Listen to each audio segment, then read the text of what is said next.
जय श्री कृष्णा, राधे राधे। आइए प्रिय भक्तों, आज हम ज्येष्ठ मास में सुनी जाने वाली तुलसी माता की प्रमुख प्रमुख व्रत कथाएं सुनेंगे। अगर आप ज्येष्ठ मास का स्नान और व्रत रख रहे हैं तो आपको ज्येष्ठ मास में तुलसी जी की पूजा करनी चाहिए और व्रत कथाएं भी सुननी चाहिए। इससे आपको ज्येष्ठ मास का संपूर्ण फल प्राप्त होगा। आइए अब हम ज्येष्ठ मास में सुनी जाने वाली तुलसी माता की प्रमुख प्रमुख व्रत कथाएं और आरती सुनेंगे। तुलसी जी की कहानी। एक गांव में दो देवरानी जिठानी रहती थी। जिठानी बड़ी ही चालाक, लालची और घमंडी स्वभाव की थी, जबकि देवरानी बड़ी ही सरल, नम्र और सबकी मदद करने वाले स्वभाव की थी। जिठानी का पति अच्छा कमाता था, घर का सारा खर्चा वही उठाता था। एक दिन जिठानी की माँ अपनी बेटी से मिलने आई तो उसने यह देख लिया तो माँ ने अपनी बेटी के कान भर दिए और बोली कि बेटी, तेरा पति अकेला कमाता है, तेरा देवर तो कमाता ही नहीं है। कल को तेरे बच्चे बड़े होंगे, घर परिवार बढ़ेगा, इस तरह तो तू धन ही इकट्ठा नहीं कर पाएगी। तो जिठानी ने अपनी माँ से कहा कि माँ, अब तुम ही बताओ मैं क्या करूँ। तो माँ ने कहा कि बेटी, जैसा मैं कहती हूँ तू वैसा ही करना। उसके कुछ समय के बाद जिठानी की माँ चली गई। दूसरे दिन जिठानी अपने सास ससुर से बोली कि माँ, बाबूजी, मैं अलग रहना चाहती हूँ। मेरे पति अकेले कमाते हैं, देवर जी तो कमाते ही नहीं हैं। इस घर का खर्चा मेरे पति अकेले क्यों उठाए? इसलिए मैं अब अपने पति और दोनों बच्चों के साथ अलग रहना चाहती हूँ। सास ससुर ने अपनी बड़ी बहू को बहुत समझाया, लेकिन वह नहीं मानी। आए दिन लड़ाई झगड़े बढ़ने लगे।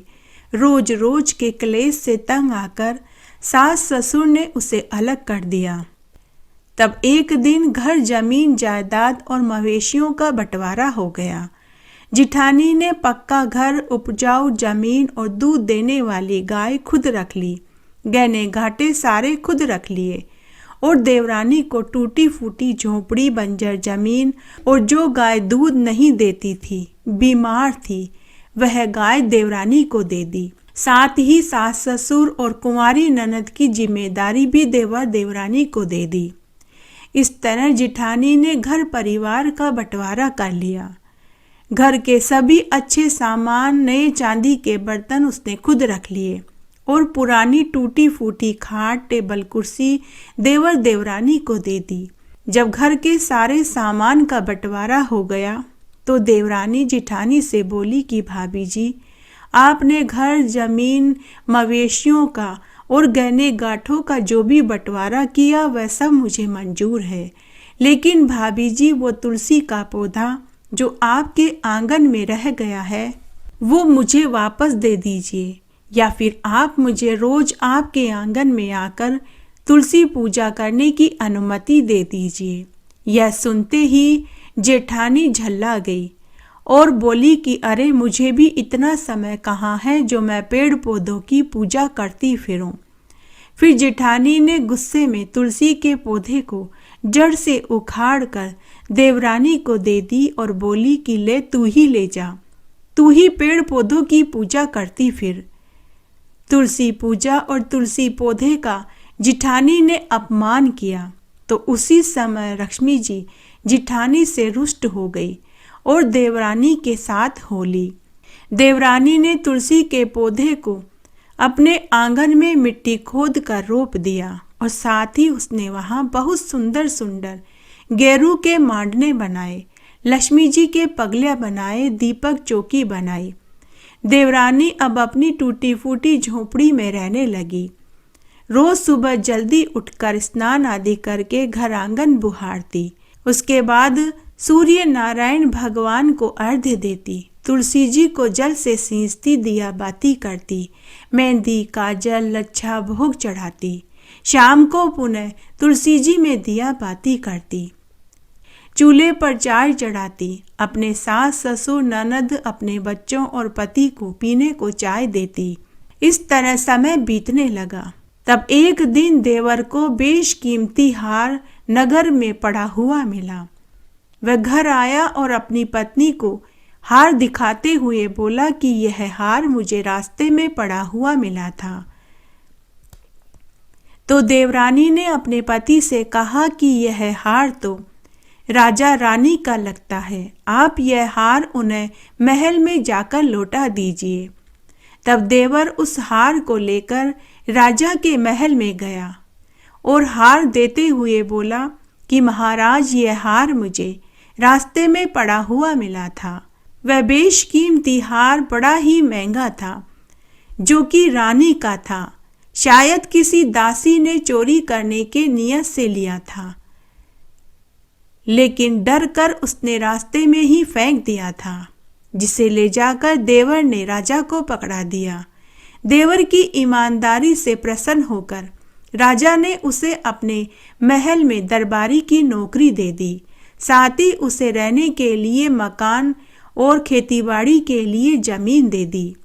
अब देवरानी अपने पति, सास, ससुर, ननद और बच्चों के साथ नए मकान में रहने लगी। कुछ ही सालों में देवर देवरानी अमीर हो गए। वे अमीर लोगों की श्रेणी में गिने जाने लगे।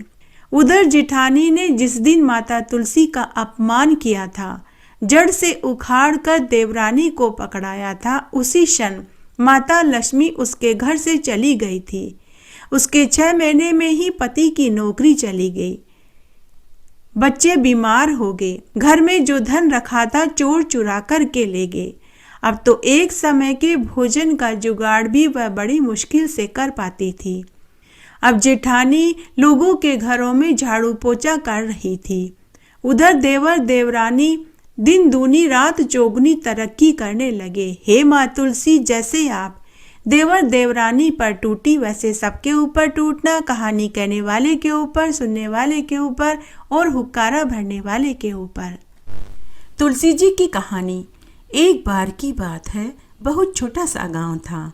उस गांव में एक विधवा ब्राह्मणी अपने बेटा, बहू और बेटी के साथ रहती थी। ब्राह्मणी की बेटी बड़ी ही धार्मिक प्रवृत्ति की थी। उसका नाम सुशीला था। सुशीला की माँ और भाई उसे खूब लाड़-कोड़ से रखते थे, लेकिन उसकी भाभी उसे पसंद नहीं करती थी। वह अपनी सास से कहती थी कि माँ जी, आप ननद बाई से घर का कामकाज क्यों नहीं करवाते? आखिर में तो यही काम आएगा, पराए घर जाएगी तो दुख उठाना पड़ेगा। ससुराल वाले हमें ही ताने देंगे कि हमने इसे घर का कोई कामकाज नहीं सिखाया। तो ब्राह्मणी और उसका पति हंसकर टाल देते कि हमारी तो एकोएक लाडली सुशीला है, अपने आप सब सीख जाएगी। सुशीला ने जब से होश संभाला तभी से वह तुलसी जी को सींचती, दिया बाती करती, रोज 5 परिक्रमा करती, तुलसी जी के 16 श्रृंगार करती, मेहंदी, काजल, बिंदी लगाती, चुनरी उड़ाती, मिश्री और माखन का भोग लगाती और तुलसी जी के 5 भजनों को गाती। पूजा करने के बाद वो बोलती कि हे तुलसी माँ, सोने के लोटे में जल दो और लड्डवन का थाल दो। तो ऐसा कहते ही दोनों चीजें उसके सामने आ जाती। सुशीला उन्हें ले जाकर अपनी माँ को दे देती, जिससे उनके घर में कभी अन्न धन की कमी नहीं हुई। समय बड़ा खुशी खुशी बीत रहा था। जब सुशीला विवाह लायक हुई तो ब्राह्मणी ने अपने बेटे से कहा कि बेटा, तेरी बहन विवाह लायक हो गई है, इसके लिए अच्छा घरवर तलाश करो ताकि हम सुशीला का धूमधाम से विवाह कर सकें। तभी सुशीला की भाभी बीच में ही बोली कि माँ जी, मेरे तो एकोएक लाडली ननद है, इसके लिए तो घर वर मैं ही ढूंढूंगी। मेरी कौन सी 2-4 नंदे हैं, अपनी ननद के नेक 4 तो मैं ही करूंगी, मैं ही बन्नियाँ गाऊंगी। तब पति और सास ने कहा कि जैसा तुम ठीक समझो वैसा करो। तब भाभी अपने मन ही मन सोचने लगी कि अब आया ऊंट पहाड़ के नीचे, अब मैं अपनी मन की निकाल लूंगी। बरसों से वह अपनी ननद से खार खाए बैठी थी, तो उसने मन ही मन सोचा कि इसके लिए ऐसा गरीब घरवर ढूंढूंगी ताकि मेरी सास और मेरे पति को सबक मिल सके। तब भाभी ने एक गरीब से गरीब घर में सुशीला का रिश्ता तय कर दिया। तब ब्राह्मणी ने और उसके बेटे ने सुशीला का धूमधाम से विवाह कर दिया। जब सुशीला विवाह होकर ससुराल में पहुंची तो कोई वहां मंगल गीत गाने वाली महिलाएं नहीं थी, न ही किसी ने उसका आवभगत किया। ससुराल में केवल उसकी विधवा सासू और एक कुंवारी ननद थी। रात्रि में सुशीला ने दाल रोटी खाई और सो गई। सुबह रोज की तरह वह जल्दी उठी, स्नान आदि करके। सुशीला अपनी सासू माँ के पास आई और पूछने लगी कि माँ जी, मेरे नित्य का नियम है कि मैं तुलसी जी की पूजा करती हूँ, तभी मैं अन्न जल ग्रहण करती हूँ। माँ जी, हमारे घर में तुलसी जी का पौधा कहाँ है? तो सास बोली कि बहू, हमारे घर में तो तुलसी का पौधा ही नहीं है। ऐसा करो, तुम अपनी ननद को साथ लेकर पड़ोस में चली जाओ, वहाँ तुलसी का पौधा है, तुम वहाँ जाकर पूजा कराओ। तब सुशीला अपनी छोटी ननद को साथ लेकर पड़ोस में तुलसी जी की पूजा करने चली गई। सुशीला ने वहाँ तुलसी जी की पूजा करी। हमेशा की तरह पूजा करने के बाद वह बोली कि हे तुलसी माँ, सोने के लोटे में जल दो और लडवन का थाल दो। उसी समय दोनों चीजें उसके सामने आ गई। सुशीला ने दोनों सामान पड़ोसन को पांव छूकर दे दिया। पड़ोसन धन और लड्डू पाकर बहुत खुश हुई। पड़ोसन ने सुशीला से कहा कि बहू, तुम तो रोज तुलसी जी की पूजा करने आ जाया करो। पड़ोसन को धन का लालच आ गया। जैसे ही सुशीला अपनी ननद के साथ घर आई तो ननद ने अपनी माँ को सारी बात बता दी। सास यह सुनते ही लाल पीली हो गई कि सोने का लोटा और लड्डुअन का थाल पड़ोसन को दे दिया। अब देखती हूँ कल कैसे पड़ोस में पूजा करने जाती है। दूसरे दिन सुबह जब सुशीला पूजा की थाली लेकर पड़ोस में तुलसी पूजा करने जाने लगी तो सास ने मना कर दिया। सास बोली कि बहू, कोई ज़रूरत नहीं है रोज रोज दूसरों के घर पूजा करने जाने की। बहू, तेरे मायके के रीति रिवाज यहाँ नहीं चलेंगे। चलो चुपचाप से घर के कामकाज में लग जाओ। सुशीला अपनी सास से कुछ नहीं बोली। उसने घर के चौके का सारा काम किया, झाड़ू पोछा किए, बर्तन किए, भोजन बनाया, सबको भोजन खिलाया, लेकिन उसने स्वयं अन्न जल ग्रहण नहीं किया, क्योंकि उसका नित्य का नियम था। वह तुलसी जी की पूजा करने के बाद ही अन्न जल ग्रहण करती थी। इस तरह 4-5 दिन निकल गए। तब एक रात्रि को स्वप्न में तुलसी माता ने सुशीला को दर्शन देकर कहा कि बेटी उठो, क्यों भूखी प्यासी हो? बेटी, तुम आजकल मेरी पूजा भी नहीं करती हो, नहीं तुम मुझे जल से सींचती हो, न घी का दीपक जलाती हो, न परिक्रमा करती हो, और नहीं तुम मीठे मीठे मुझे भजन सुनाती हो। तो स्वप्न में ही सुशीला बोली कि हे तुलसी माँ, मेरे ससुराल में तुलसी का पौधा ही नहीं है, पड़ोस में मुझे सासू ननद जाने नहीं देती। तब तुलसी माँ बोली कि बेटी, मैंने तेरे घर के आंगन में अपना वास बना लिया है, तुम अब रोज मेरी पूजा किया करो। ऐसा कहकर तुलसी माँ अंतर्ध्यान हो गई। सुबह जब सुशीला सोकर उठी तो उसे रात्रि के स्वप्न वाली बात याद आई। सुशीला भागी भागी आंगन में देखने गई तो वहां तुलसी का पौधा घेर गुमेर दूर तक फैला हुआ था, जिसकी हर लड़ी में सोने हीरे मोती लड़झर हो रहे थे। सुशीला देखकर बहुत खुश हुई। उसने पहले स्नान किया, पूजा की थाली जमाई और फिर उसने तुलसी माँ को जल से सींचा, घी का दीपक जलाया, रोली मोली चावल लच्छा बांधा, मेहंदी काजल बिंदी लगाई, चुंदड़ी उड़ाई और बोली कि हे माँ तुलसा, सोने के लोटे में जल दो, लडवन का थाल दो। ऐसा कहते ही दोनों चीजें उसके सामने आ गई। सुशीला ने दोनों सामान ले जाकर अपनी सास को पांव छूकर दे दिया।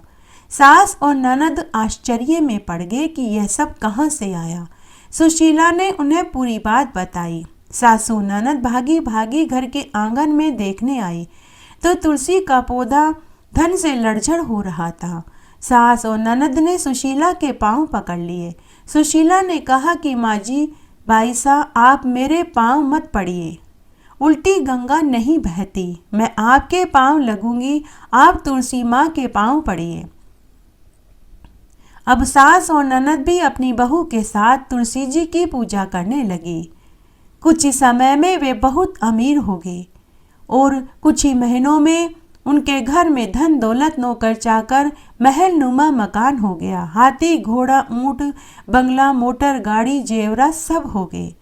वे अमीर लोगों की श्रेणी में गिने जाने लगे। जब पहली राखी आई तो भाभी का मन हुआ कि इस राखी पर ननद के ससुराल जाकर देखना चाहिए कि उसके क्या हाल हैं। जरूर ससुराल में धंधा पीट रही होगी, सूखे टिक्कड़ खाती होगी, फटे पुराने गुदड़े ओढ़ती होगी, फटी पुरानी साड़ियां पहनती होगी। तब भाभी अपने पति के साथ सुशीला के घर राखी बंधवाने पहुंचे तो सुशीला के ठाट बाट देखकर भाई को बहुत खुशी हुई, लेकिन भाभी की आंखें चकराने लगी, उसे तो चक्कर आने लगे। सुशीला अपने भाई भाभी से मिलकर बहुत खुश हुई। हे तुलसी माता, जैसे आपने सुशीला की पग पग पर मदद करी वैसी सबकी करना। कहानी कहने वाले की, सुनने वाले की और हुक्कारा भरने वाले की। तुलसी जी की कहानी। एक नगर में एक सेठ सेठानी रहते थे। उनके 4 बेटा बहू थे। 3 के तो बच्चे थे, लेकिन चौथी बहू को शादी के 5 साल बाद भी संतान सुख नहीं मिला। तो तीनों जिठानियां अपनी देवरानी को ताने देने लगी कि तू तो बांझ है, तेरे तो बच्चे ही नहीं हुए, तू सुबह सुबह अपना मुंह हमें मत दिखाया कर। जिस दिन हम तेरा मुंह देख लेते हैं हमारा तो दिन ही खराब जाता है। लेकिन देवरानी उन्हें कुछ नहीं कहती, हंसकर टाल देती, कभी चुपचाप कमरे में बैठकर रोने लगती। चौथी बहू का नाम ममता था। वह बड़ी ही धार्मिक प्रवृत्ति की थी। वह रोज सुबह तारों की छांव में उठ जाती, स्नान आदि करके घर आंगन को बुहारती, फिर चूल्हे पर चाय चढ़ा देती, सास ससुर को चाय देती, फिर सूर्य नारायण भगवान को अर्घ्य देती, तुलसाजी को सींचती, दिया बाती करती, तुलसाजी के मेहंदी काजल टीकी लगाती, मिश्री का भोग चढ़ाती, 5 परिक्रमा करती और तुलसी जी के मीठे मीठे भजन बैठकर वहीं गाती और माता तुलसी से पूरे परिवार की खुशहाली की दुआ मांगती। फिर चूल्हे पर चाय चढ़ाती, पूरे परिवार को चाय पिलाती, सास ससुर को बिस्तर पर ही चाय पकड़ाती, तीनों जिठानियों के बच्चों को दूध चाय और नाश्ता बनाकर के खिलाती, उन्हें नहला धुलाकर स्कूल के लिए तैयार करती, उनके टिफिन बना कर के देती। ममता बड़ी ही मेहनती थी। कामकाज में उसने कभी आलस्य नहीं किया।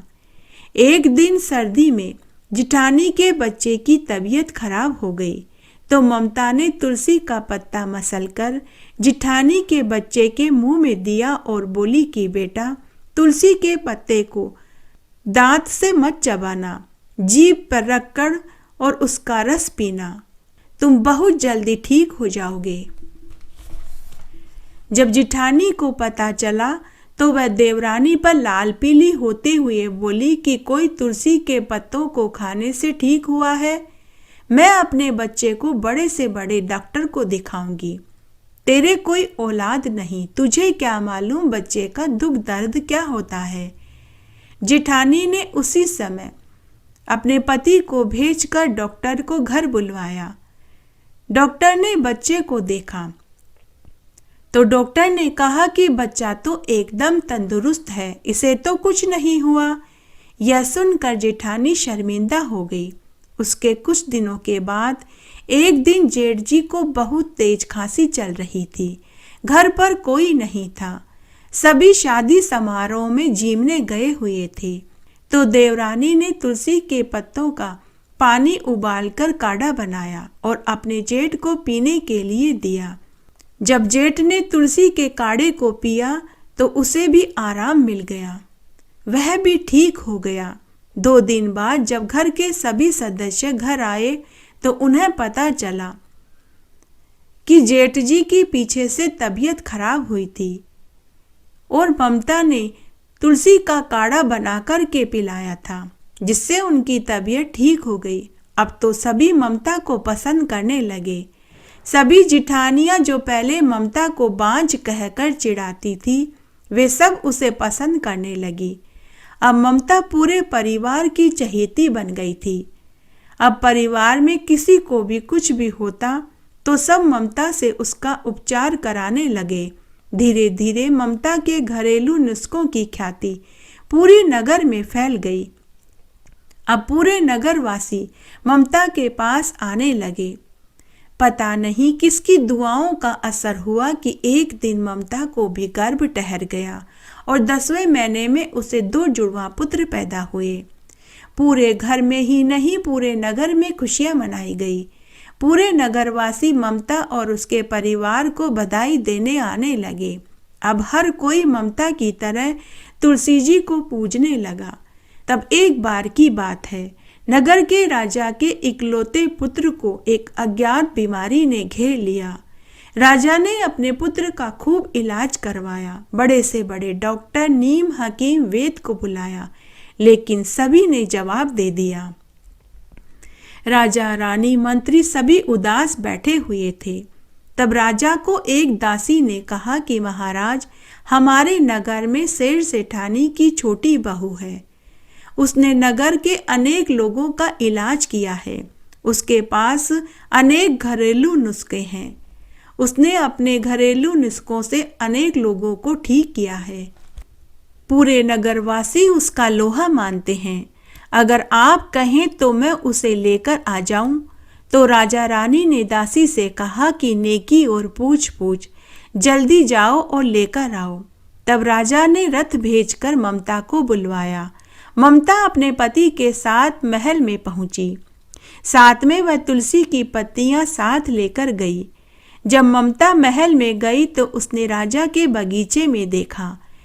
बगीचे में सब तरह के पेड़ थे, सभी तरह के फूल और फल भी थे, सभी तरह की सब्जियां भी उगी हुई थी, लेकिन तुलसी का एक भी पौधा नहीं था। उसके बाद ममता ने राजकुंवर को देखा। फिर ममता ने तुलसी के पत्तों का काढ़ा बनाया और राजकुंवर को पिलाया। उसके बाद ममता रानी माँ से बोली कि हे रानी माँ, आप थोड़ी थोड़ी देर में तुलसी का काढ़ा बच्चे को पिलाते रहना। यह 3 दिन में बिल्कुल स्वस्थ हो जाएगा। उसके बाद राजा रानी ममता से पूछने लगे कि तुम फीस में क्या लोगी। तो ममता राजा रानी से बोली कि महाराज, जब राजकुंवर बिल्कुल ठीक हो जाएंगे तो मैं अपनी फीस आपको बताऊंगी। इस तरह 3 दिन तक ममता रोज महल में तुलसी का काढ़ा लेकर आती और राजकुंवर को पिलाती। तीसरे दिन राजकुंवर बिल्कुल स्वस्थ हो गया। राजा रानी ने ममता से कहा कि बेटी बताओ, हम तुम्हें क्या दें? सोना, चांदी, हीरा, मोती दे दें, 500 गांव तुम्हारे नाम कर दें, जमीन जायदाद दे दें, तुम बताओ तुम्हें क्या चाहिए? तब ममता राजा रानी से बोली कि हे महाराज, मुझे कुछ नहीं चाहिए। अगर आप देना ही चाहते हैं तो यह दीजिए कि आप अपने महल के आंगन में, बगीचे में, मंदिर में तुलसी का पौधा लगाइए। रोज दिया बाती करिए, रोज तुलसी जी को सींचिए, दिया बाती करिए और भोग लगाइए। और साथ ही पूरी नगरी में यह ढिंडोरा पिटवा दीजिए कि हर घर के आंगन में तुलसी का पौधा होना चाहिए। सब लोग तुलसी जी को सींचे, दिया बाती करें। उसके बाद राजा रानी ने ममता को 500 स्वर्ण मुद्राएं उपहार में दी। साथ ही बहुत सुंदर मकान रहने को दिया। साथ ही राजा रानी ने पूरी नगरी में यह ढिंडोरा पिटवा दिया कि सभी के आंगन में तुलसी का पौधा होना चाहिए और सभी सुबह शाम तुलसी जी में दिया बाती करें, तुलसी जी को पूजें। हे तुलसी माता, जैसे आप ममता को उसके तुलसी पूजन का फल दिया, वैसे सबको देना। कहानी कहने वाले को, सुनने वाले को और हुक्कारा भरने वाले को। तुलसी जी की कहानी। एक बार की बात है, एक गांव में एक ब्राह्मण दंपति रहते थे। उनकी शादी को अनेक बरस हो गए, लेकिन उन्हें औलाद सुख की प्राप्ति नहीं हुई। ब्राह्मण रोज गांव में भिक्षा मांगने जाता था, तो कभी यजमान खुद ब्राह्मण के घर सीधा रखने आते थे, जिसमें आटा, दाल, तेल, घी, गुड़, चीनी होता था। ब्राह्मण दंपति का यही आजीविका का साधन था। एक दिन ब्राह्मण जब शाम को भिक्षा मांगकर घर लौट रहा था तो रास्ते में उसे 8 साल की एक कन्या दिखाई दी। वह कन्या ब्राह्मण के पास आई और बोली कि बाबा बाबा, मैं आपके साथ आपके घर चलूं। ब्राह्मण ने पीछे मुड़कर देखा तो उसे कोई दिखाई नहीं दिया। थोड़ी देर बाद जब वह वापस घर की ओर चलने लगा तो फिर से कन्या बोली कि बाबा बाबा, क्या मैं आपके साथ आपके घर चलूं? बाबा, मैं आपकी बेटी हूँ, क्या मैं आपके साथ आपके घर चलूं? तो ब्राह्मण ने देखा एक बहुत सुंदर 8 साल की कन्या खड़ी थी। ब्राह्मण ने कहा कि बेटी, तुम कौन हो? तुम्हारे माता पिता भाई कहाँ हैं? तो वह कन्या बोली कि बाबा, मेरा तो कोई भाई नहीं। ब्राह्मण ने देखा आसपास क्या दूर तक कोई दिखाई नहीं दिया, अंधेरा होने वाला था। तो ब्राह्मण ने मन ही मन सोचा कि रात होने वाली है, ऐसे समय में इस कन्या को यहाँ छोड़ना ठीक नहीं होगा। ब्राह्मण ने कन्या को कंधे पर बैठाया और उसे घर ले आया। घर आकर उसने अपनी पत्नी को पूरी बात बताई तो ब्राह्मणी बोली कि मेरे कोई औलाद नहीं, भगवान ने ही इसे मेरे लिए भेजा है। ब्राह्मणी तुलसी माता की परम भक्त थी। उसने कन्या का नाम तुलसी रख दिया। अब ब्राह्मण दंपति तुलसी के साथ सुखमय जीवन जीने लगे। जब से तुलसी घर में आई, उनके घर में अन्न धन के भंडार भर गए। समय पंख लगा कर के उड़ने लगा। जब तुलसी विवाह लायक हुई तो ब्राह्मण दंपति को अपनी बेटी तुलसी के विवाह की चिंता सताने लगी। तो तुलसी ब्राह्मण दंपति से बोली कि माँ बाबा, आप मेरे विवाह की चिंता मत करो, मुझे तो कृष्ण भगवान ब्याने आएंगे, आप तो मेरे ब्याह की तैयारियां करो। उसके बाद कार्तिक सुदी पूर्णिमा को भगवान शालिग्राम का तुलसी से विवाह हो गया। जब तुलसी विदा होकर जाने लगी तो ब्राह्मण दंपति रोने लगे। तो तुलसी बोली कि माँ बाबा, आप दुखी मत होइए, मैं हमेशा तुलसी पौधे के रूप में आपके आंगन में रहूंगी और आपका घर हमेशा इसी तरह अन्न धन के भंडार से भरा रहेगा। हे माँ तुलसी, जैसे आप ब्राह्मण दंपति के ऊपर टूटी, वैसे सबके ऊपर टूटना, कहानी कहने वाले के ऊपर, सुनने वाले के ऊपर और हुकारा भरने वाले के ऊपर।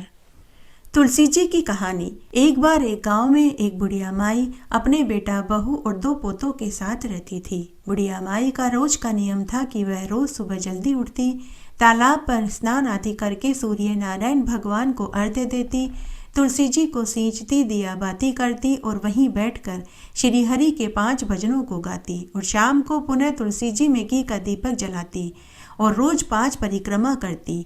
यह उसका रोज नित्य का नियम था। एक दिन जब वह गांव में अपनी उम्र की औरतों के साथ बैठी हुई थी तो वहां कुछ औरतों ने एकादशी के दिन द्वारिकाधीश मंदिर दर्शन करने का कार्यक्रम बनाया। तब गांव की औरतों ने सुखिया बुढ़िया माई से पूछा कि अरे बहन, अगर तू भी चलना चाहती है तो अपने बेटा बहू से पूछ लेना। बुढ़िया माई ने हामी भर दी।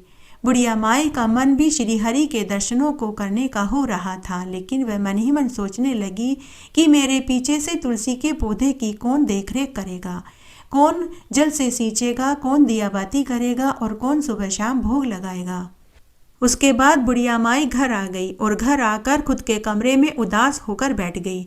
शाम को बुढ़िया का बेटा उसके लिए भोजन की थाली लेकर आया। अपनी माँ को उदास देखा तो बेटे ने अपनी माँ से उदासी का कारण पूछा। माँ ने कहा कि बेटा, गांव की औरतें द्वारिकाधीश मंदिर दर्शन करने के लिए जा रही है, मेरा भी बहुत मन है, लेकिन कैसे जाऊं?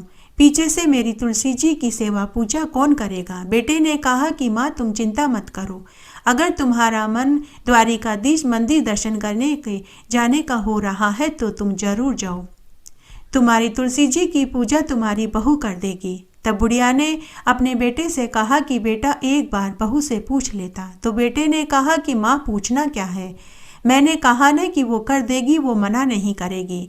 आप भोजन खा लो और सो जाओ, मैं आपका सारा इंतजाम कर दूंगा। मैं आपके जाने का पूरा इंतजाम कर दूंगा। बुढ़िया माई ने खुशी खुशी भोजन खाया और सो गई। उधर बुढ़िया का बेटा अपनी पत्नी से बोला कि मेरी माँ 5 दिनों के लिए द्वारिकाधीश तीर्थ यात्रा पर जाएगी। तुम मेरी माँ के लिए 5-7 दिनों के जितने घी और काजू बादाम डालकर आटे के लड्डू बना देना, और साथ ही मेरी माँ का एक काम भी तुम्हें करना है। रोज नियम से तुलसी जी में जल से सींचना, दिया बाती करना और सुबह शाम भोग लगा देना। तो पत्नी ने हामी भर दी, कुछ नहीं बोली। उस दिन बुढ़िया की बहू पूरी रात्रि कुड़ करती रही। वह मन ही मन बुढ़िया माई को गालियां देने लगी और बोली कि मैं तो 1 दिन के लिए मायके जाने की कहती हूँ तो मुझे नहीं भेजते, और अपनी माँ को 5-5 दिनों के लिए तीर्थ यात्रा के लिए भेज रहे हैं, और अपनी माँ का सारा काम भी मुझसे करवा रहे हैं। अपनी माँ के लिए तो देशी घी के लड्डू बनवाने की कह रहे हैं। उस रात को बुढ़िया की बहू ने एक योजना बनाई। जब सास के जाने की पूरी तैयारी हो गई तो बहू ने तुलसी के पौधे को जड़ से उखाड़कर एक पीतल के डिब्बे में रख दिया और डिब्बे को थैले में रख दिया, और अपनी सासू माँ को देते हुए बोली कि सासू माँ इसमें घी के आटे के काजू बादाम के लड्डू हैं, आप रोज सुबह शाम घी के लड्डू निकाल कर के खा लेना। यह सुनकर सासू को बहुत खुशी हुई। सासू माँ ने अपनी बहू को ढेरों आशीर्वाद दिए और बोली कि अखंड सौभाग्यवती रहो। फिर बुढ़िया माई ने अपने पोते पोतियों को गले से लगाया और उन्हें भी ढेरों आशीर्वाद दिए। उसके बाद बुढ़िया माई अपनी संगी सहेलियों के साथ द्वारिकाधीश मंदिर तीर्थ यात्रा के लिए पैदल पैदल चल दी। चलते चलते जब संध्या हो गई तो सभी ने एक जगह रात्रि विश्राम करने का निश्चय किया। सभी अपना अपना भोजन निकाल कर के खाने लगे। बुढ़िया माई ने भी अपने थैले में से लड्डू का डिब्बा निकाला तो उसमें माँ तुलसी की कृपा से तुलसी का पौधा घी के काजू बादाम के लड्डुओं में बदल गया। बुढ़िया माई ने अपने लड्डुओं में से आधा आधा लड्डू सभी को दिया। सभी ने बुढ़िया की बहू की खूब तारीफ करी और बोली कि अरे बहन, तेरी बहू तेरा कितना ख्याल रखती है, तेरे लिए काजू बादाम घी के लड्डू बना कर के दिए हैं। हमारी बहू ने तो तेल के पराठे बनाए हैं। तो दूसरी ने कहा कि हाँ बहन, तुम सत्य कहती हो, मेरी बहू ने तो सूखी रोटी और मिर्च दी है। तो अन्य ने कहा कि मेरी बहू ने तो बाटी और अचार दिया है। उस रात्रि को सुखिया बुढ़िया माई अपने बेटा बहू को ढेरों आशीष देने लगी। इस तरह 2 दिन बाद वो द्वारिकाधीश मंदिर में पहुंच गए। वहां पहुंचकर सबने सबसे पहले नदी में स्नान किया, फिर द्वारिकाधीश मंदिर के दर्शन करने पहुंचे। उस दिन एकादशी का दिन था। बुढ़िया माई का उस दिन एकादशी का उपवास था। जब वे मंदिर में पहुंचे तो वहां उन्होंने लंबी लंबी लाइनें देखी। बुढ़िया माई मन ही मन सोचने लगी कि इतनी लंबी लंबी लाइनें लगी हुई है, पता नहीं मेरा नंबर आएगा भी नहीं, या क्या पता नंबर आते आते पट बंद न हो जाए।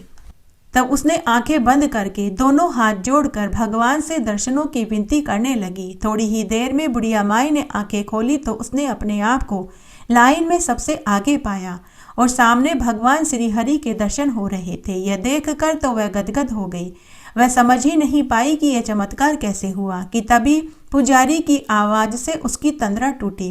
बुढ़िया माई भगवान के लड्डू चढ़ाना चाहती थी तो उसने थैले में से लड्डू का डिब्बा निकाला। तब उसमें 1 लड्डू और 3 तुलसी की पत्ती निकली। तब बुढ़िया माई ने एक कागज के टुकड़े पर लड्डू, तुलसी के पत्ती और 11 रुपए रखे और पुजारी को पकड़ाने लगी।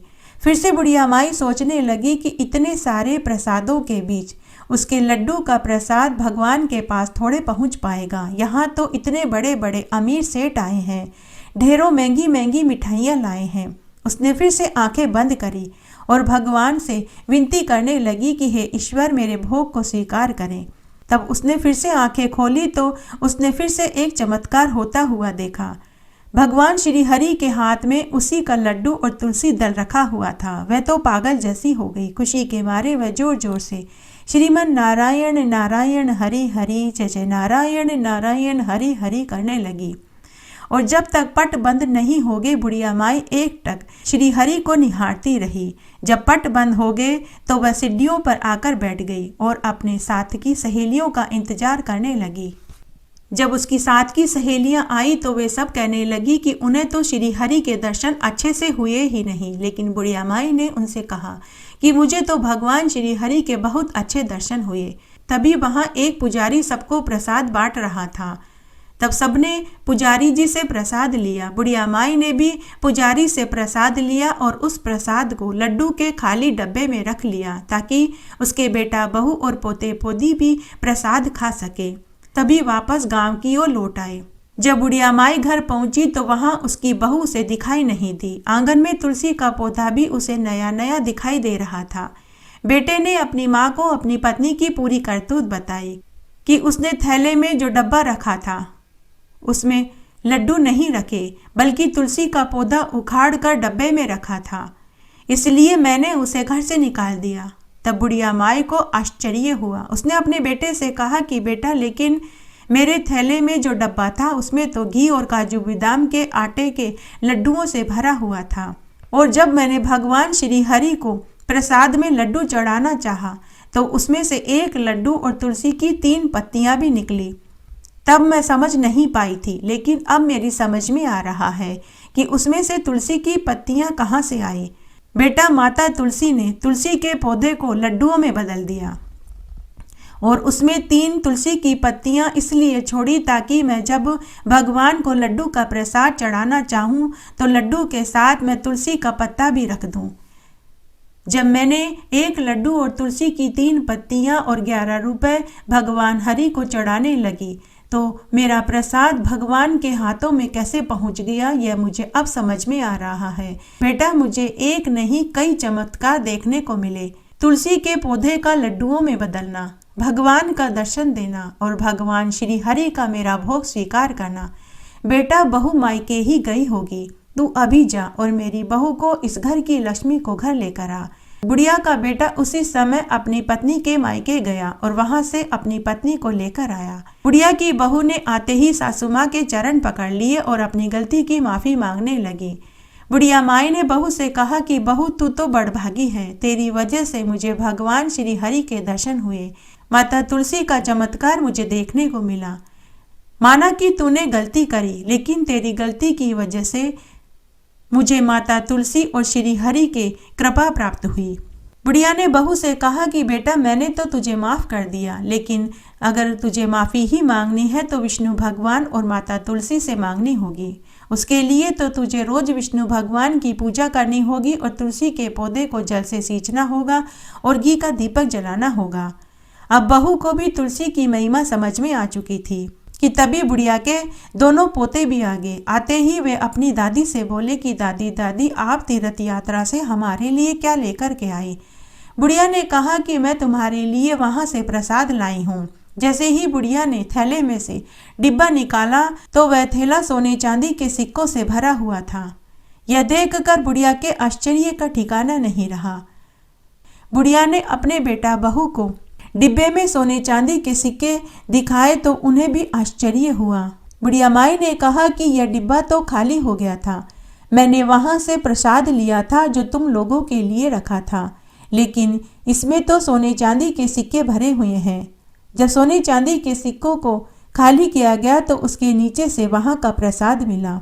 सोने चांदी के सिक्के देखकर बेटा बहू को भी तुलसी की महिमा समझ में आ चुकी थी। अब तो बुढ़िया माई के साथ बेटा बहू भी रोज तुलसी जी को सींचने लगे, घी का दीपक जलाने लगे और सुबह शाम भोग लगाने लगे।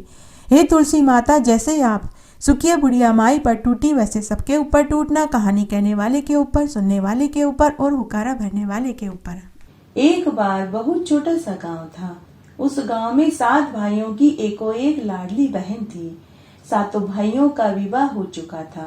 माता पिता का बहुत पहले ही स्वर्गलोक गमन हो चुका था। 7 भाइयों की बहन बड़ी ही धार्मिक प्रवृत्ति की थी।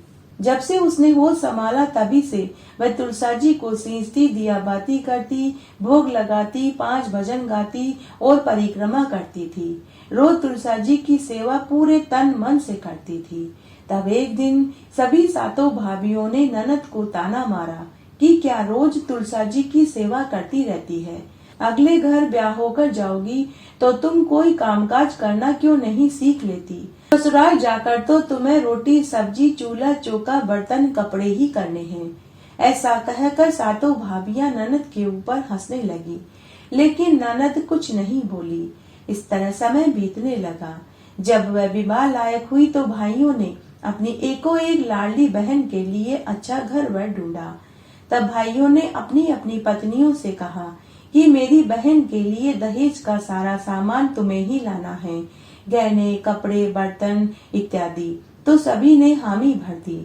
तब सातों भाभियों ने अलग अलग डिब्बों में, किसी में तुलसा जी की पत्तियां तोड़कर डाल दी, किसी में तुलसी की जड़, किसी में तुलसी की मंजरी, किसी डिब्बे में तुलसी की टहनियां, तो किसी में तुलसी की माला डाल दी। इस तरह 10-15 डिब्बे तैयार कर दिए और अपने अपने पतियों से बोली कि सुनो जी, हमने ननद बाई की शादी की पूरी तैयारी कर ली है, अलग अलग डिब्बों में सारे सामान रखवा दिए हैं। लेकिन ननद को सच्चाई मालूम थी। उसने अपने भाइयों से कुछ नहीं कहा, क्योंकि वह अपने भाई भाभी का घर बसाना चाहती थी, तोड़ना नहीं चाहती थी। तब शादी वाला दिन भी आ गया। भाइयों ने बहन का खूब धूमधाम से विवाह किया और बहन को ढेरों आशीर्वाद देकर विदा कर दिया। बारात दूल्हा दुल्हन के साथ चल दी। पहले के जमाने में बारात पैदल जाती थी या फिर ऊंट गाड़ी या बैलगाड़ी में बैठकर जाती थी, तो उन्हें जाने में कई दिन लग जाते थे।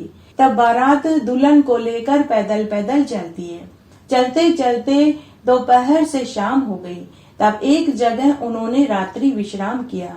बारातियों को भूख लगी तो ससुर ने सोचा कि समधी जी के यहाँ से इतने सारे डिब्बे आए हैं, जरूर किसी न किसी में भोजन भी होगा। जैसे ही ससुर ने एक डिब्बा खोला तो उसमें से ढेर सारी मैदा की गरम गरम पुड़िया और आलू की सूखी सब्जी निकली। सभी बारातियों ने स्वादिष्ट भोजन खाया और रात्रि विश्राम किया। सुबह फिर वे अपने गंतव्य स्थान की ओर चल दिए। चलते चलते दोपहर तक बारात अपने गांव में पहुंच गई। गांव के सभी लोगों ने नई बहू की खूब बड़ाई करी।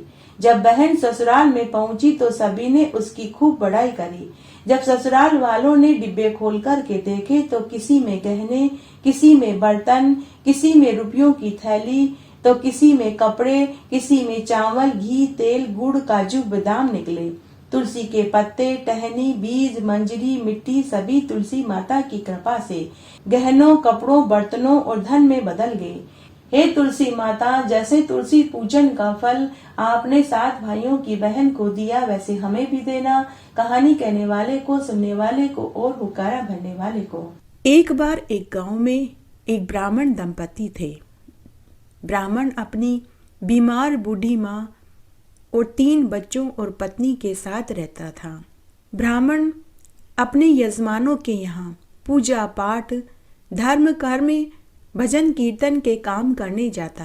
बदले में वे उसे आटा, दाल, तेल, घी, गुड़ और रुपये देते थे। उसी से उसका गुजर बसर चलता था। ब्राह्मण बड़ा ही नेक दिल का था। वह हर महीने की दोनों एकादशी का उपवास रखता था। वह एकादशी के दिन अपने यजमानों के यहाँ भिक्षा लेकर नहीं आता था। उस दिन स्वयं यजमान उसके घर सीधा रखने आते थे। ब्राह्मणी अपने पति से बड़ी परेशान रहती थी। ब्राह्मणी आए दिन अपने पति को ताने देती कि इस तरह हमारा गुजर बसर कैसे चलेगा, आप कुछ काम और क्यों नहीं करते। तो ब्राह्मण बोला कि भगवान, हमें इतना मिल जाता है कि हम भर पेट भोजन खा लेते हैं, लेकिन हम कभी भूखे नहीं सोते। लेकिन ब्राह्मणी बोली कि अभी तो हमारे बच्चे छोटे हैं, बड़े होंगे तो पढ़ाई लिखाई और विवाह में बहुत पैसा चाहिएगा। हम आपकी इस कमाई से धन जोड़ ही नहीं पा रहे। तो ब्राह्मण बोला कि भगवान, मुझे और कोई काम करना भी नहीं आता, तुम ही बताओ मैं क्या करने जाऊं। तो ब्राह्मणी कहती कि आप कोई भी काम करो, लेकिन आप इस काम को छोड़ दो। इस तरह ब्राह्मणी आए दिन अपने पति से लड़ाई करती रहती थी। उन्हीं के नगर का राजा बड़ा ही दानी था। वह सभी ब्राह्मणों, गरीबों, जरूरतमंदों, साधु सन्यासियों को रोज दान दिया करता था। उसके दरबार से कोई भी खाली नहीं जाता था। अब एक दिन ब्राह्मणी को पता चला कि उनके नगर का राजा ब्राह्मणों को खूब दान दक्षिणा देता है। तब ब्राह्मणी अपने पति से बोली कि हे स्वामी, आप भी हमारे नगर के राजा के पास जाइए और उनसे दान मांगकर लाइए। शायद इससे हमारी गरीबी दूर हो जाए। लेकिन ब्राह्मण बोला कि अरे भगवान, हमें राजा का धन नहीं लेना चाहिए। राजा का धन पता नहीं कहाँ कहाँ से आया होगा। पता नहीं राजा ने किसका दिल दुखा कर के धन एकत्र किया होगा। गरीबों का खून चूस कर धन एकत्र किया होगा। पता नहीं गरीबों के ऊपर लगान लगाया होगा या किसी की जमीन हड़पी होगी। भगवान, हमें ऐसा धन दान में नहीं लेना चाहिए। मैंने अपनी पूरी उम्र मेहनत मजदूरी करके ही घर चलाया है, इसलिए मैं राजा के पास दान मांगने नहीं जाऊंगा। ऐसा धन कभी भी फलता फूलता नहीं है। हमेशा मेहनत का धन ही फलता फूलता है। लेकिन ब्राह्मणी के ऊपर अपने पति की बातों का कोई असर नहीं हुआ। उसने तो सिर्फ एक ही रट लगा दी कि या तो आप राजा से दान मांग कर के लाइए, नहीं तो मैं अपने बच्चों को लेकर हमेशा हमेशा के लिए मायके चली जाऊंगी। आखिर ब्राह्मण को ब्राह्मणी की बात माननी ही पड़ी। सच कहा गया है, त्रियाहट, बालहट, राजहट, इसके आगे किसी की नहीं चली। ब्राह्मण को ब्राह्मणी की जिद के आगे हार माननी ही पड़ी। तब उस रात को ब्राह्मण सोचता रहा कि मैं राजा से ऐसा क्या मांगूं जिससे मुझे दान भी मिल जाए और मेरा धर्म भी भ्रष्ट न हो। बहुत सोच विचार करने के बाद दूसरे दिन ब्राह्मण राजा के दरबार में पहुंचा। तब एक दरबारी ने राजा को संदेश दिया कि हे महाराज, हमारे नगर का एक ब्राह्मण आया है। राजा ने ब्राह्मण का खूब आदर सत्कार किया और पूछा कि हे ब्राह्मण देव, आपके आगमन से मैं धन्य हो गया। आप बताइए, मैं आपको क्या चीज दान में दूं? स्वर्ण, चांदी, धन, वस्त्र, अन्न, दूध देने वाली गायें, जमीन, जायदाद, आप जो कहेंगे मैं वही चीज आपको दान में देने को तैयार हूं। ब्राह्मण थोड़ी देर तक तो सोचने लगा, फिर इधर उधर देखने लगा और फिर बोला कि हे महाराज, मुझे आपसे एकांत में बात करनी है। तब राजा ने अपने सभी मंत्रियों, दरबारियों, सेवकों और नौकरों को बाहर भेज दिया। उसके बाद राजा ने ब्राह्मण से कहा कि हे ब्राह्मण देव, अब बताइए, आप मुझे ऐसा क्या कहने वाले हैं जो आपने सभी को बाहर भिजवा दिया? तो ब्राह्मण बोला कि हे राजन, जो मुझे आपसे दान में चाहिए उसी के बारे में मैं आपसे बात करना चाहता हूँ। राजा ने कहा कि बताओ, जो तुम कहोगे वही चीज मैं तुम्हें दान में दूंगा। मैं तुम्हें वचन देता हूँ कि तुम खाली हाथ नहीं जाओगे, यह मेरा वादा है। तब कुछ देर सोचने के बाद ब्राह्मण थोड़ी हिम्मत करके राजा से बोला कि हे महाराज, मुझे आपकी मेहनत की कमाई दान में चाहिए। अब राजा सोच में पड़ गया कि उसके खजाने में जो धन है, सोना चांदी है, आभूषण है, वो उसकी मेहनत की कमाई के नहीं हैं। थोड़ी देर सोचकर राजा बोला कि हे ब्राह्मण देव, आपको इस समय तो खाली ही जाना पड़ेगा, परंतु मैं आपको वचन देता हूँ कि कल मैं आपको अपनी मेहनत की कमाई ही दान में दूंगा। यह सुनकर ब्राह्मण घर आ गया। पति को आया देखकर ब्राह्मणी दौड़ी दौड़ी दरवाजे पर आई और बोली कि जल्दी बताओ, जल्दी से दिखाओ, राजा ने तुम्हें क्या दान में दिया? ब्राह्मण बोला कि भगवान, राजा मुझे कल दान में देंगे।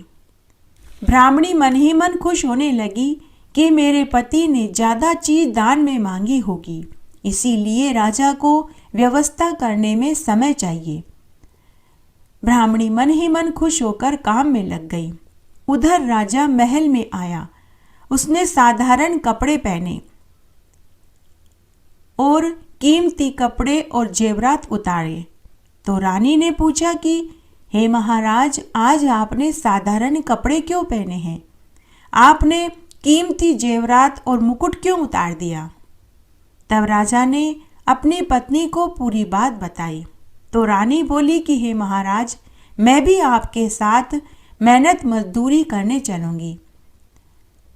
शायद हम दोनों मेहनत मजदूरी करेंगे तो ज़्यादा कमाई कर पाएंगे और ज़्यादा धन ब्राह्मण को दान में दे पाएंगे। तो राजा ने हामी भर दी।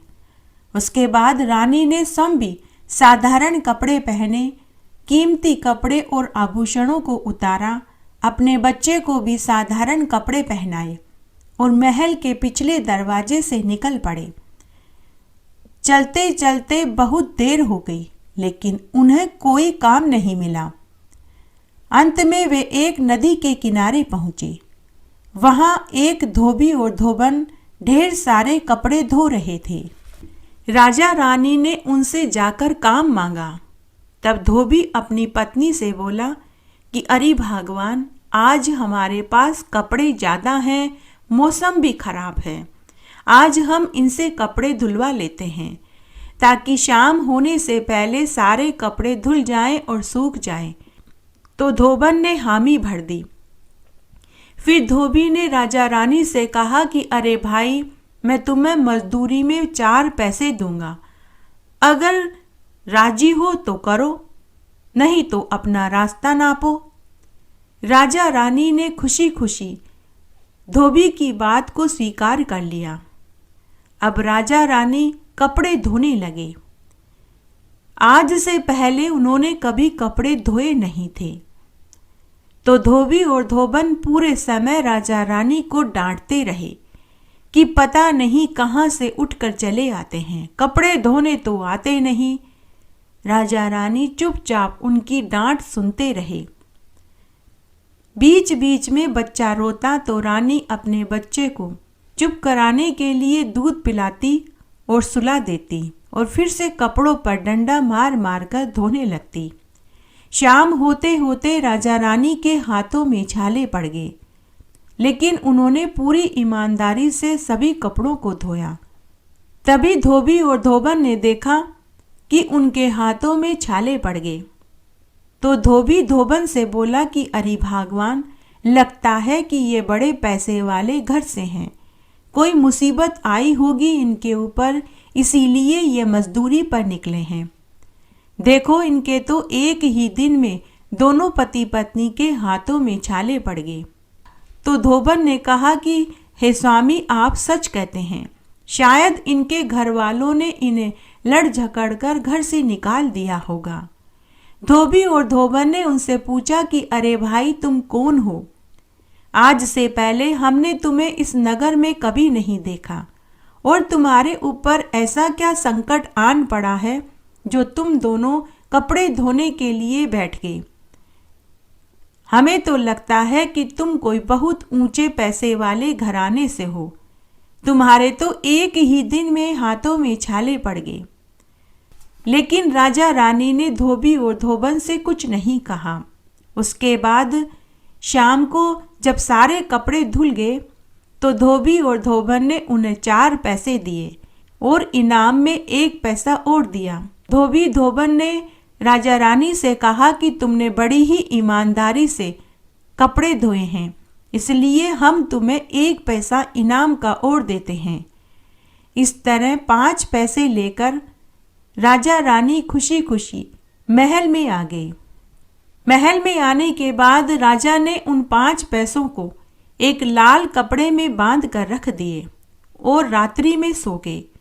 दूसरे दिन जब ब्राह्मण महल में दान लेने आया तो राजा ने ब्राह्मण को हाथ जोड़कर कहा कि हे ब्राह्मण देव, मैं केवल 5 पैसे ही मेहनत के कमा पाया हूँ। ब्राह्मण ने खुश होकर राजा की मेहनत की कमाई के 5 पैसे ले लिए और राजा को ढेरों आशीर्वाद दिया और घर आ गया। ब्राह्मणी अपने पति का बहुत पहले से ही इंतजार कर रही थी। जैसे ही ब्राह्मणी ने अपने पति को आते हुए देखा तो वह भागी भागी घर के दरवाजे के पास आई और बोली कि हे स्वामी, धन कहाँ है क्या कोई गाड़ी पीछे धन लेकर आ रही है? तब ब्राह्मण ने अपनी जेब में से 5 पैसे निकाले और अपनी पत्नी को पकड़ाते हुए कहा कि लो भगवान, राजा ने मुझे ये 5 पैसे दान में दिए हैं। 5 पैसे देखकर ब्राह्मणी आग बबूला हो गई और बोली कि तुम तो पागल हो, तुम्हें तो दान मांगना भी नहीं आता। इन 5 पैसों का मैं क्या करूं? और वह उन 5 पैसों को वहीं पटक कर दन दनाती हुई अंदर चली गई। ब्राह्मण ने उन 5 पैसों को उठाया और घर के तुलसी क्यारे में रख दिया। सोचने लगा कि ब्राह्मणी का जब गुस्सा शांत होगा तो वह इन पैसों को ले लेगी। इस तरह फिर से दिन बीतने लगे। ब्राह्मण और ब्राह्मणी उन 5 पैसों के बारे में दोनों ही भूल गए। ब्राह्मण ब्राह्मणी रोज पूजा करके तुलसी क्यारे को जल से सींचते थे और दिया बाती करते थे, जिससे वे 5 पैसे फूल पत्तियों में ढक गए। इस तरह से कई दिन निकल गए। फिर 1 महीने के बाद उस तुलसी क्यारे में 5 छोटे छोटे तुलसी के पौधे उग आए, जिनकी हर लड़ी में सच्चे हीरे मोती झिलमिला रहे थे। ब्राह्मण और ब्राह्मणी ने कभी सच्चे मोती देखे नहीं थे, तो वे उन्हें तुलसी का ही बीज समझने लगे। तब एक दिन तुलसी माता ने सोचा कि ये दोनों पति पत्नी तो बड़े ही भोले हैं, धन इनके आंगन में है और फिर भी ये गरीबी से जीवन जी रहे हैं। तब तुलसी माता ने एक माया रची। उस नगर के राजा के पास मान सरोवर के हंस थे। वो केवल सच्चे मोती ही खाते थे। तुलसी माता ने अपनी माया से राजा के पास से सच्चे मोती खत्म कर दिए। उस राजा ने एक नियम ले रखा था। वह रोज मानसरोवर के हंसों को मोती खिलाने के बाद ही भोजन करता था। जब राजा ने देखा कि उसके खजाने में सच्चे मोती खत्म हो गए, तो राजा ने पूरी नगरी में ढिंडोरा पिटवा दिया कि जिनके पास भी सच्चे मोती हैं वे लाकर राजमहल में जमा करा दे और बदले में सोने चांदी की अशर्फियां ले ले। बेचारे ब्राह्मण और ब्राह्मणी को तो मालूम ही नहीं था कि उनके आंगन में तुलसी क्यारे में सच्चे मोती की लड़ियां लटक रही है। उधर राजा 4 दिन से भूखा रहा, क्योंकि वह हंसों को मोती नहीं चुगा पाया, तो उसने भी अन्न जल ग्रहण नहीं किया। तब तुलसी माता ने एक बुढ़िया का वेश धरा। वो ब्राह्मण के घर भिक्षा मांगने आई। तब ब्राह्मण ने बुढ़िया माई को अपने हिस्से की रोटी खाने को दे दी। बुढ़िया रूप में तुलसी माता ने भोजन खाया और पीने को पानी मांगा। ब्राह्मण ने 1 लोटा भर के बुढ़िया माई को पीने को पानी दिया। पानी पीने के बाद बुढ़िया माई ने ब्राह्मण से कहा कि अरे ब्राह्मण, तेरे घर में तो सच्चे मोती तुलसी क्यारे में लटक रहे हैं। ब्राह्मण ने कहा कि अरे नहीं बुढ़िया माई, मैं तो बड़ा ही गरीब ब्राह्मण हूँ, मेरे घर में कहाँ से सच्चे मोती। तो बुढ़िया रूप में तुलसी माता बोली कि अरे ब्राह्मण, मैं तुझे सच कहती हूँ, तेरे तुलसी क्यारे में ये सच्चे मोती ही लटक रहे हैं। तू इनको ले जाकर तेरे नगर के राजा को दे दे। तेरे नगर का राजा 4 दिन से भूखा है, क्योंकि उसने एक नियम ले रखा है कि वह हंसों को दाना खिलाने के बाद ही अन्न जल ग्रहण करता है। अभी तेरे नगर के राजा के पास सच्चे मोती खत्म हो रहे हैं। तू ये सच्चे मोती तेरे नगर के राजा को ले जाकर के दे दे। ऐसा करने से तुझे 2 पुण्य मिलेंगे। एक तो तेरे सच्चे मोती राजा को देने से हंस का पेट भरेगा। हंस के खा लेने के बाद 4 दिन से भूखा राजा भी भोजन कर पाएगा। और फिर आज तो एकादशी है। एकादशी के दिन सच्चे मोती का दान करने का क्या फल मिलता है तुझे तो शायद मालूम भी नहीं। जो मनुष्य एकादशी के दिन सच्चे मोती का दान करता है उसके लिए स्वर्ग के 7 दरवाजे खुले मिलते हैं। उसे सीधे बैकुंठ का वास मिलता है। जो फल मौनी अमावस्या के दिन मरने वाले मनुष्य को मिलता है, वही फल एकादशी के दिन सच्चे मोती का दान करने से मिलता है। बुढ़िया की बातें दोनों ब्राह्मण और ब्राह्मणी सुन रहे थे। ब्राह्मण और ब्राह्मणी की तो खुशी का ठिकाना ही नहीं रहा। तभी ब्राह्मणी ने सच्चे मोती एक थैले में भरकर अपने पति को देते हुए बोली कि हे स्वामी, आप यह सच्चे मोती ले जाकर राजा को दे दो। बदले में वे आपको सोने चांदी के आभूषण देंगे। बुढ़िया रूप में तुलसी माता वहां से चली गई और अंतर्ध्यान हो गई। उसके बाद ब्राह्मण सच्चे मोती लेकर राजा के महल में पहुंचा और ले जाकर के राजा को सच्चे मोती दे दिए। जब राजा ने पानीदार सच्चे मोती देखे तो राजा ने कहा कि अरे ब्राह्मण, तू तो वही है जो कुछ दिन पहले मेरे से भिक्षा मांगकर लेकर गया था और मैंने तुझे अपने मेहनत की कमाई के 5 पैसे दान में दिए थे। अरे ब्राह्मण, तुम्हारे पास इतने पानीदार सच्चे मोती कहाँ से आए? अभी कुछ दिन पहले ही तो तुम दान मांगने मेरे महल में आए थे, जब तो तुम्हारे पास खाने को अन्न भी नहीं था। सच सच बताना, इतने सच्चे पानीदार मोती तुम्हारे पास कहाँ से आए? तुमने कोई चोरी करी, डाका डाला, क्या किया? ब्राह्मण ने राजा को पूरी बात बताई कि मेरे घर के आंगन में तुलसी क्यारा है, उसी में सच्चे पानीदार मोती लटक रहे हैं। लेकिन राजा को ब्राह्मण की बात पर विश्वास नहीं हुआ। राजा ने ब्राह्मण को जेल में डलवा दिया। घर पर ब्राह्मणी बहुत दुखी हुई। उसने संध्या के समय तुलसी क्यारे में दिया बाती करी और तुलसी माता से प्रार्थना करने लगी कि हे तुलसी माता, मेरे पति को राजा ने जेल में डाल दिया। मेरा पति बेकसूर है। हे तुलसी माता, अब आपको ही मेरे पति को बचाना होगा। उसी रात्रि को तुलसी माता राजा के स्वप्न में दर्शन देकर बोली कि हे राजन, तूने आज एक ब्राह्मण को जेल में डाला है, वह बेकसूर है। उसके आंगन में एक तुलसी क्यारा है, उसी में सच्चे पानीदार मोती लटक रहे हैं। हे राजा, मैं तुलसी माता हूँ। हे राजा, तू सुबह होते ही ब्राह्मण को आदर पूर्वक छोड़ देना, साथ ही उसे खूब सारा दान भी देना। यह सारी माया मेरी ही फैलाई हुई है। तेरे खजाने में से सच्चे मोती मैंने ही गायब करवाए थे। मैंने ही ब्राह्मण को सच्चे मोती तेरे पास लेकर भेजा है और जो तूने 5 पैसे अपनी मेहनत की कमाई के ब्राह्मण को दान में दिए थे, वे ही 5 पैसे ब्राह्मण ने तुलसी क्यारे में डाल दिए थे।